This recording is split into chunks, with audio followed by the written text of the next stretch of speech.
जा रहे हैं। फिलहाल एक और मेरठ से बड़ी खबर आ रही है जहां पर गिरफ्तारी हुई है। असम पुलिस से मुठभेड़ हुई है गौ तस्करों की। गौ तस्करों पर लगातार लगाम लगाने के लिए कार्रवाई की जा रही है। मेरठ से गिरफ्तार गौ तस्करों की असम पुलिस से मुठभेड़ हुई है। अकबर बंजारा का भाई सलमान बंजारा भी इसमें मारा गया। दोनों को मेरठ से गिरफ्तार कर असम ले गई थी पुलिस। असम में गौ तस्करों पर 2 लाख रुपए का इनाम था। गौ तस्करों से मुठभेड़ में 4 पुलिसकर्मी भी घायल हुए। मेरठ से दोनों को ही अब बी वारंट पर असम पुलिस लेकर गई। असम के कोकराझार में दोनों का एनकाउंटर हुआ है।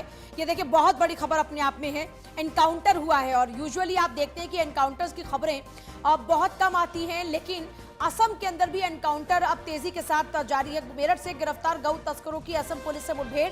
असम पुलिस से मुठभेड़ में गौ तस्कर अकबर बंजारा ढेर हो गया। अकबर बंजारा का भाई सलमान बंजारा भी मारा गया है। असम में गौ तस्करों पर था 2 लाख रुपए का इनाम। गौ तस्करों से मुठभेड़ में 4 पुलिसकर्मी भी घायल हुए हैं। मेरठ से दोनों को ही बी वारंट पर ले गई थी असम पुलिस। असम के कोकराझार में दोनों का एनकाउंटर हुआ है।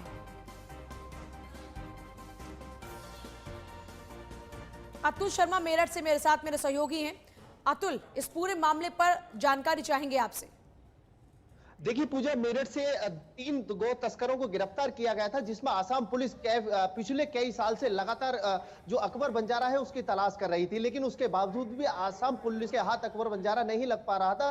मेरठ के फलावदा कस्बे में रहने वाला है अकबर बंजारा, जो काफी, अगर बात की जाए, पिछले 7 साल से जो ट्रक का काम किया करता था, ट्रक ड्राइवर था, लेकिन 7 साल से आसाम में पकड़ बनाए हुए था और वहां पर गौ की तस्करी करता था। वेस्टर्न यूपी की बात की जाए, यूपी के अंदर गौ तस्कर जो गौ वंश है वो काफी घूमता हुआ नजर आता है। यहां से स्पेशल ट्रक बनवा करके, जिन ट्रकों के अंदर बाहर पशुओं की आवाज ना आए, स्पेशल ट्रक बनवा करके उसमें गौ तस्करी का काम किया करता था। वेस्टर्न यूपी की बात की जाए, मेरठ की बात की जाए, मेरठ के साथ साथ आसाम की बात की जाए, हिमाचल प्रदेश की बात की जाए, या फिर त्रिपुरम की बात की जाए, बांग्लादेश की बात की जाए, तो अलग अलग जगहों पर यह गौ तस्करी का काम किया करता था। यहां से गाय ले जाकर के वहां पर सप्लाई का काम करता था और हजारों करोड़ों की संपत्ति बीते ये 7 साल के अंदर अकबर बंजारा के नाम पर, जो पुलिस का कहना है कि अभी तक आ चुकी है। और सबसे बड़ी बात यह है कि आसाम पुलिस ने, मेरठ पुलिस ने इसको 13 तारीख को गिरफ्तार किया था। 14 तारीख को यहां से पीवी के जो निर्देश है उस पर यहां से जो आसाम पुलिस है वो वहां पेश करने के लिए गई थी। कोर्ट में ले जाने के बाद 7 दिन की पीसीआई डालने के बाद, बंजारा का एपिसोड कोई छोटा मोटा एपिसोड नहीं है। इनफैक्ट इसके कई और भी तार इसके कहीं जुड़े हुए हैं।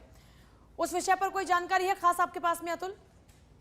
जी पूजा, इसके जो कई नेटवर्क हैं उनके बारे में खंगाली चल रही है। पुलिस का साफ तौर पर कहना है कि कई बड़े चेहरों के नाम, बांग्लादेश की बात की जाए, उत्तर प्रदेश की बात की जाए, या फिर आसाम की बात की जाए, कई बड़े चेहरे हैं जो गौ तस्करी में इसका समर्थन करते थे। वहीं एक रवि तस्कर है, उससे भी इसने हाथ मिलाया था हाल फिलहाल में। तो कहीं ना कहीं देखा जाए आसाम के अंदर काफी इनकी जो अच्छी तरह से तस्करी का काम चल रहा था। और लगातार देखा जाए तो मेरठ के साथ साथ मेरठ पुलिस को बड़ी जो सफलता हासिल लगी थी।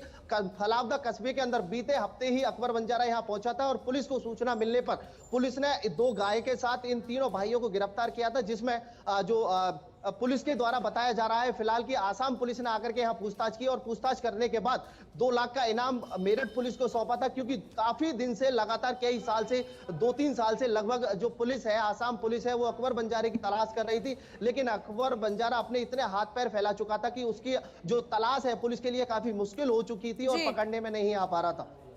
चलिए, शुक्रिया आपका फिलहाल पूरी जानकारी के लिए। लगातार हम देख रहे हैं, देखिए अलग अलग इलाकों से आजकल भड़काऊ भाषण वाली खबरें बहुत आ रही हैं। इस बीच आपको बताएं, दारुल उलूम